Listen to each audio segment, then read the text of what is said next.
Hi everybody, I'm Sue and welcome to Blue Heron Hill. Exciting day today. I am going to start planting tomatoes. Tomatoes are the gardener's the most #1 vegetable to grow in their backyard garden. And so most everybody knows how to do it. I recommend starting from seed. You find a greater variety either online or even in your garden centers. The garden centers tend to stick to only certain varieties, when you get starts of them in when it's time to put them in. But I like to start from seed because you get numerous different varieties that you can try, new ones every single year. Weed them out, find out what your favorite one will be. So everyone's here because they love the tomato. And I want to welcome anybody that is new to gardening, is just starting, wants some tips and tricks on how, at least I do it, and how I've had success over the past years growing a very productive tomato crop in my garden. So first of all, tomatoes they're a tropical plant, so they don't grow everywhere. I'm in zone 6A, and that's in upstate New York, right on the lake. Our last projected average frost date is the beginning of May. So I'm nowhere near being able to put anything out in my garden yet. But it is recommended to start tomatoes from seed about 6 weeks before your average last frost date. And so we're kind of about that right now. Last year I started them a little bit earlier. They got a little bit leggy, but even that's not a problem because when you go to plant them, you can plant them deeper than when they are planted by seed in your house. But we can get to that way later. Okay, the first tip I have is to start always with clean containers. Very important, if you're reusing them, make sure they get washed out. If you aren't on top of things and don't wash them out at the end of last year when you've used them all, then wash them out now. Sometimes I'll put in a little bit of vinegar to make sure, that even helps in the cleaning process just a little bit, but you want to start out with clean. If you go with brand new, that's fine. They probably don't need to be cleaned out at all. So the next tip would be labeling. Labeling with a waterproof marker, because once they're out in the elements outside, you're not going to know what you have if you're just trying to remember what you've written. And even inside, all those different the seeds themselves look exactly alike.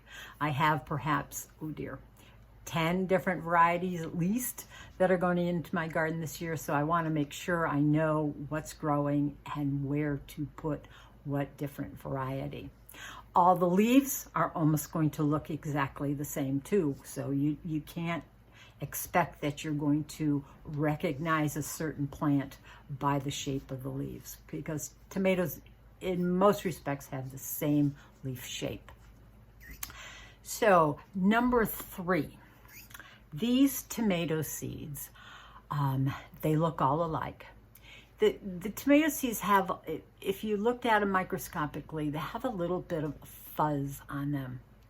And this helps with when they get wet in your soil, it helps them adhere to the different soil particles and helps them be able to wick up moisture from the soil. And then the seed will swell, and then germination will start with your seed. So don't wet your seeds beforehand. Let them come in contact with your wet soil. A little tip would be pre-moistened soil in your cells, which I have here. This is a sterile mix, a seed starter mix. Doesn't have any nutrients or anything like that.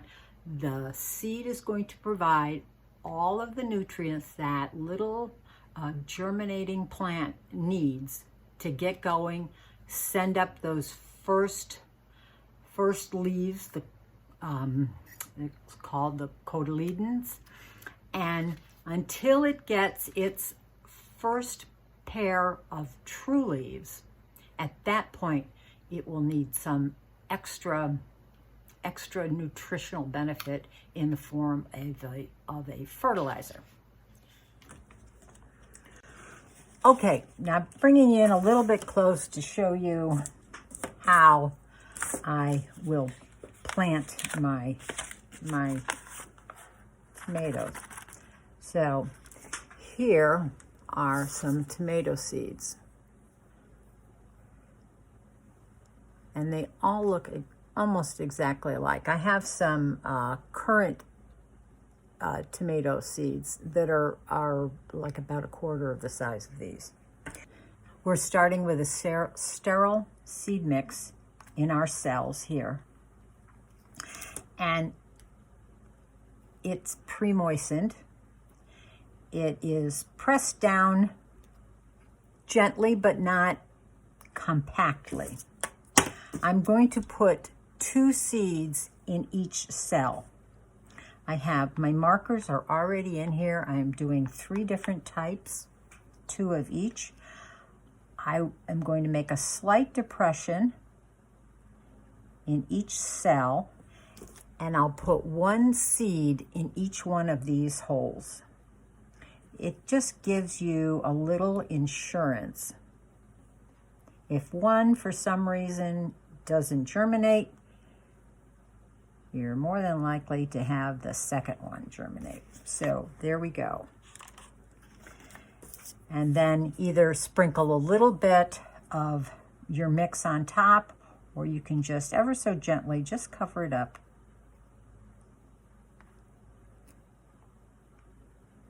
Just like that. And there you're ready. It goes down about 1/4 of an inch is all you need to do. And you're going to want to press down again so you don't have any air pockets. Remember, you want those seeds in close contact with the moist soil around it so they can start taking up water, swelling that seed, and getting it ready to germinate. Kind of triggers the inside mechanisms to make it germinate. Now I've planted these cells, and I'm going to give it a little bit of watering. Normally I only bottom water, but this time I'm going to give it a little sprinkling from the top. I have a soda bottle that has this little kind of a very light misty rain shower that is going to give my cells, and then that's all I do. Now the next thing that's important for growing your tomatoes is warmth and light. So right now it doesn't need any light. The seeds are underground. They are in the dark. They have moisture, but they need warmth. So you can sit these on a warm windowsill if you have that. I happen to have a heat mat, which these will go on. It will just keep them at a very low, warm, maybe about 70-degree temperature, just to provide them just a tiny bit of warmth that will encourage their germination. So I'm expecting that these will sprout or germinate within a week. Sometimes it's as early as 3 or 4 days, but we'll see. Don't need any light, but as soon as they do germinate, then you need to provide them with some bright light, indirect, as bright as you possibly can, indirect until the leaves are fully open, A windowsill is good. If not, if you have grow lights, that would be even better. But as soon as possible, after germination, move them to some bright light. Now, the next very important thing is don't let these little seedlings dry out. As soon as they germinate, you're going to need to watch them twice a day, at least twice a day. You want to check on the soil and make sure that it has, it's moist. You don't want it to dry out because this will shock those little seedlings and it will take them a very long time to recover. At that point, I do bottom water once they have germinated. And then the next step, after you're waiting and watching them grow for, 2, 3, 4 weeks, they're going to get too big for this little cell. You may see roots growing out of the bottom, and the roots may start going around the cell. That's a sure sign that it's becoming pot bound. So you're going to need to pot these up, and don't put them in a huge, a real big pot at this point in time. Just take them up just to the next size.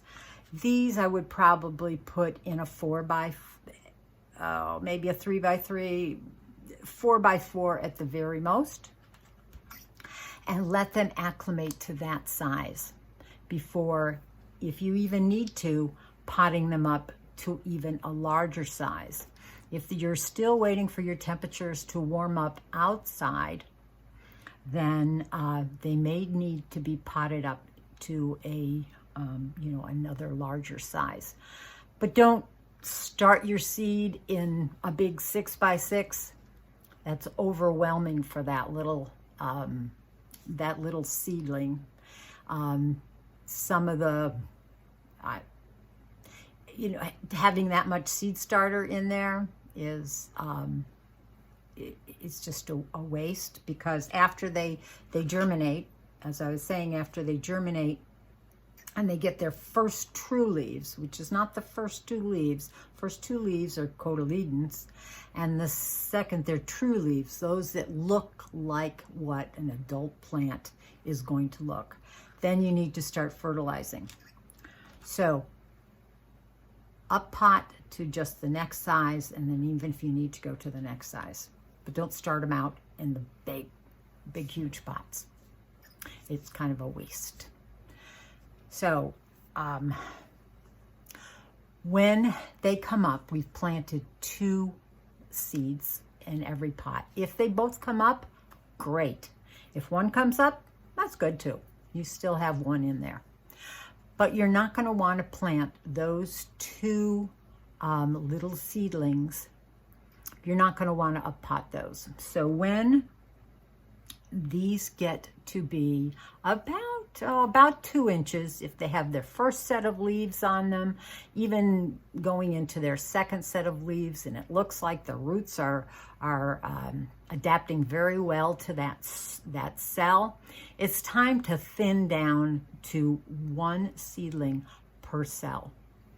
And the best way to do that is to just take a scissor, sharp little scissor, and clip off down near the bottom, the one that's perhaps not doing as well as the other one.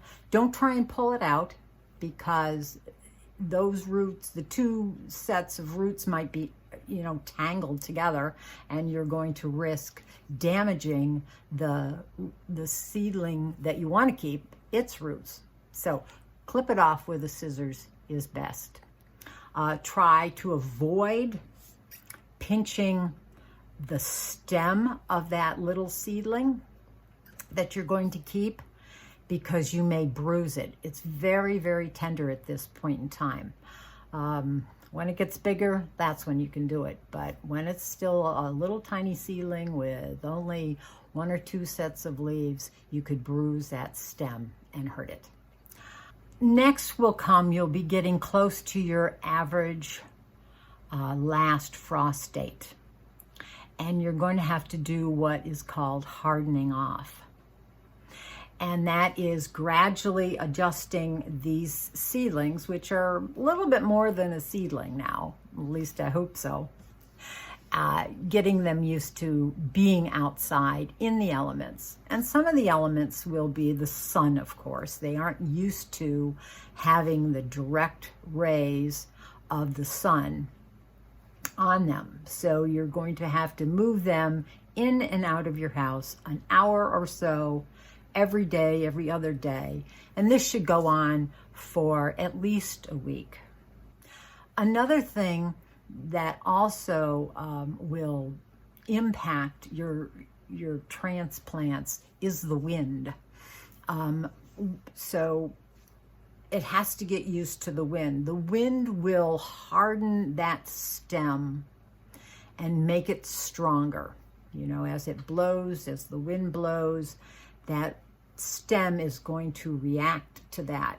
And when it hasn't had an introduction to that force on it, that the stem is going to be a little weak. So what I do is I back up, and before I do my hardening off process, even when you're getting those tiny little seedlings that are only a couple weeks old and have, you know, 1 or 2 sets of true leaves on them, I'll put a fan on them that blows ever so gently across them. And this will help them strengthen that, that stem, and it'll get them used to having the wind under their sails, so to speak. So that's something that you need to think about. And then when they get hardened off, then your last frost date or any future very cold nights, if your soil has warmed up to perhaps 60 degrees, then they can go out. And I've got a whole nother little tips and tricks on when we actually plant them, but I won't go into that right now. That will be on a future video in a month or so when actually I do put my plants out. But I'll revisit this whole step as mine are germinating and growing up, and cutting off the second one in the cell and up potting and all of that. But this is just a few tips and tricks that might help you on your journey from seed to tomatoes. So I thank you for following along with me in this video on tips and tricks of planting tomatoes. If you haven't already, subscribe, give me a thumbs up, comment. If you have any questions, please, I'll be more than happy to answer them to the best of my ability. And so for the next time that we can go digging in the dirt, happy gardening. Bye.